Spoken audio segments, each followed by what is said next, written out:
Il est aussi insensé qu'inutile de se demander comment fonctionne telle ou telle chose dans une fiction. Quel est le fonctionnement d'un sabre laser? Comment coudre une cape d'invisibilité? Ou pourquoi les dragons crachent du feu? Mais c'est amusant. Si bien que quand l'auteur explique, certains sont contrariés. Je vais donc analyser comment pourrait fonctionner la magie chez les licornes et les licornes de My Little Pony. On part de l'hypothèse toutes les créatures d'Equestria possèdent de l'énergie magique ou peuvent accéder à un quelque moyen magique. Pour les licornes, elles se trouveraient soit dans leurs cornes, soit dans l'ensemble de leur corps, dans l'atmosphère ou dans une dimension spirituelle. Je ne pencherai que sur le sort le plus utilisé dans la série, la lévitation. Je vais prendre 3 cas spécifiques. Quand la licorne n'est pas expérimentée, quand le sort demande un haut niveau de magie, et un cas de base. Comme s'il s'agissait d'une étude réelle en fait. Dans le cas de base, tout ce qu'on peut voir, c'est que quand un objet lévite, la corne et l'objet scintillent d'une même manière.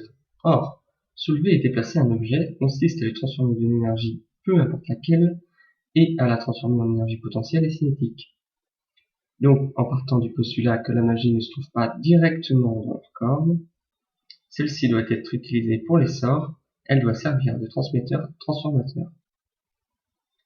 Les 2 cas particuliers me serviront à étayer cette théorie. Dans le cas Sweetibelle, on voit la difficulté à soulever un balai par magie, alors qu'il est facile de le lever avec des muscles, ainsi qu'à la suite d'un entraînement. À savoir, dans tout transfert, il y a des pertes d'énergie selon le type de transformation et la qualité du lien. Ici, le lien établi est juste mauvais. À l'opposé, si le lien est parfait, il sera beaucoup plus facile d'effectuer le sort.